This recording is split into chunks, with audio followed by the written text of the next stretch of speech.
ठंड में रजाई बनाने वाली गरीब सास बहू। अरे ये क्या, अब ये गोरी भी दूध नहीं दे रही है। आज हम चाय कैसे पियेंगे? श्वेता अपनी गाय गोरी को देखती है। उसकी गाय की तबीयत बहुत ज्यादा खराब होती है, जिसके चलते वह दूध नहीं दे पाती और वह खाली लोटा लेकर घर के अंदर आ जाती है। माँ जी, गोरी की तबीयत बहुत खराब है, वह दूध नहीं दे पा रही। अगर थोड़े पैसे हैं तो दुकान से ही दूध मंगवा लीजिए। पैसे होते तो बात ही क्या थी, पैसे ही तो नहीं है। कई दिनों से यहाँ वहाँ मजदूरी ढूंढ रहा हूँ, लेकिन कहीं कोई काम ही नहीं मिल रहा। हमारी गरीब किस्मत पर तो ऐसे ताला लग गया है जैसे कभी खुलेगा ही नहीं।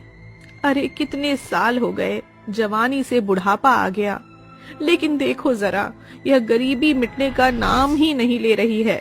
चिंता मत करो माँ, एक न एक दिन हमारे हालात में भी सुधार आ जाएगा। अरे कहाँ से सुधार आएगा? देख रहा है दिन प्रतिदिन कितनी ठंड होती जा रही है। तेरी गरीब माँ के पास एक स्वेटर तक नहीं है। घर में ठंड से बचने के लिए एक रजाई तक नहीं है। इससे ज्यादा और कैसे बुरे दिन देखने पड़ेंगे हमें।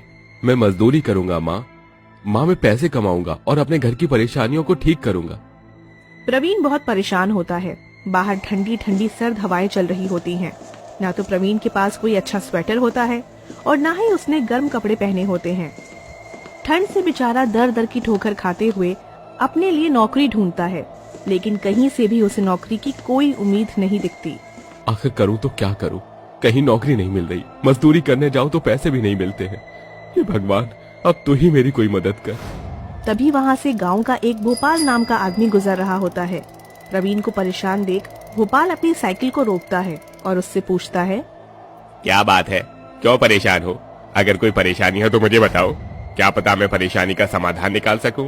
प्रवीण अपनी सभी परेशानियां, मजबूरियां भोपाल को बता देता है, जिसके चलते भोपाल प्रवीण से कहता है, देखो, शहर में बड़े बड़े कारखाने हैं, कंपनियां हैं, जहां तुम्हें बहुत सारी अपने हिसाब से नौकरियां मिल जाएंगी।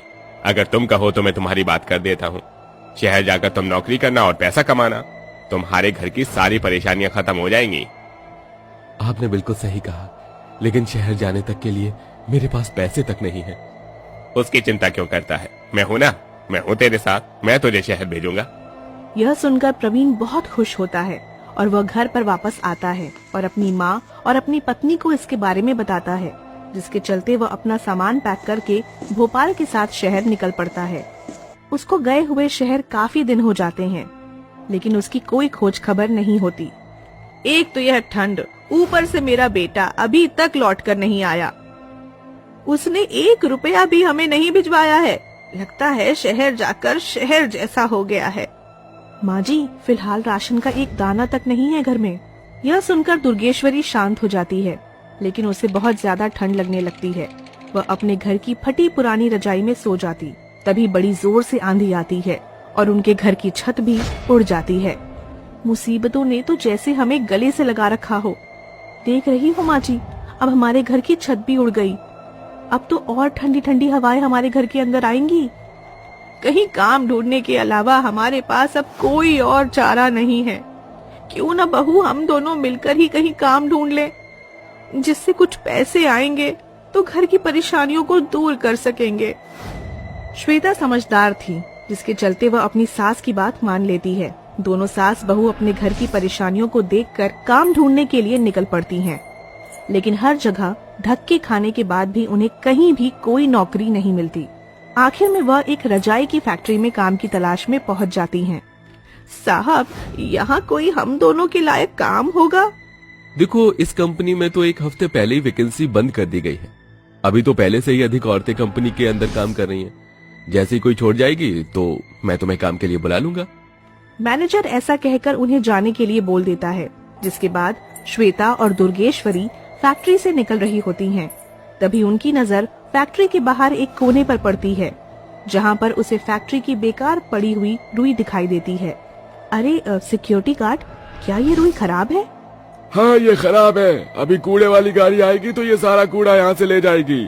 लेकिन तुम ऐसा क्यों पूछ रही हो? अगर तुम्हें कोई दिक्कत ना हो तो यह रुई हम ले जा सकते हैं। कूड़े वाली गाड़ी तो तुमसे पैसे लेती होगी, मैं ये फ्री में ले जाऊंगी और तुमसे पैसे भी नहीं मांगूंगी। हाँ, अगर ऐसी बात है तो फिर ठीक है, तुम ही इसे ले जाओ, मुझे कोई दिक्कत नहीं है। सिक्योरिटी गार्ड ऐसा कहता है, जिसके चलते दुर्गेश्वरी अपनी बहू श्वेता से पूछती है, अरे बहू, एक तो ठंड लग रही है, ऊपर से तू इस सिक्योरिटी गार्ड से इस कूड़े के चलते बतिया रही है, तू इस रुई का क्या करेगी? क्या नहीं कर सकती माँ जी, ये पूछिए।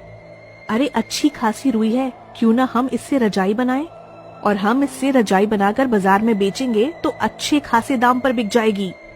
अरे वाह बहू, सुझाव तो बहुत अच्छा है, चल फिर उठा ले ये सारी रुई, इसमें मैं तेरी मदद करवाऊंगी।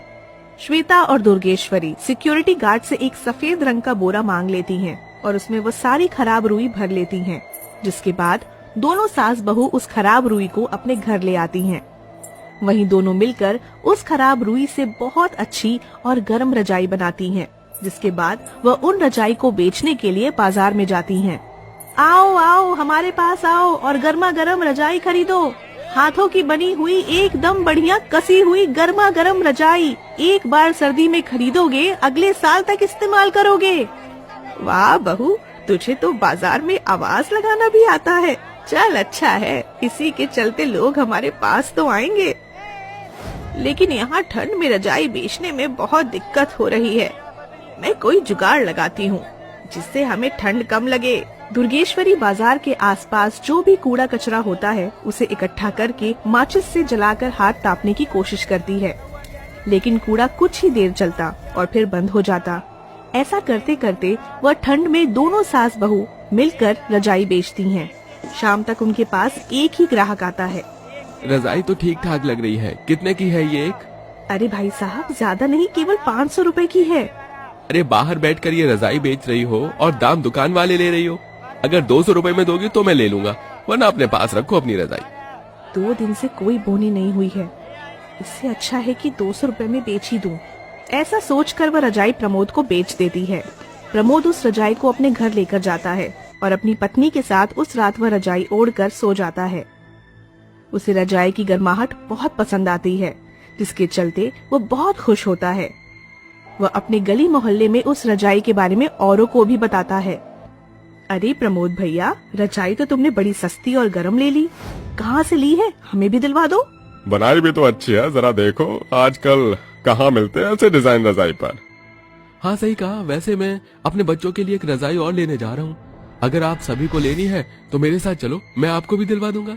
इस प्रकार प्रमोद अपने साथ साथ पड़ोस के लोगों को भी रजाई दिलवाने श्वेता और दुर्गेश्वरी के पास पहुंच जाता है, जहां सभी उनके हाथों की बनी हुई रजाई खरीदते हैं।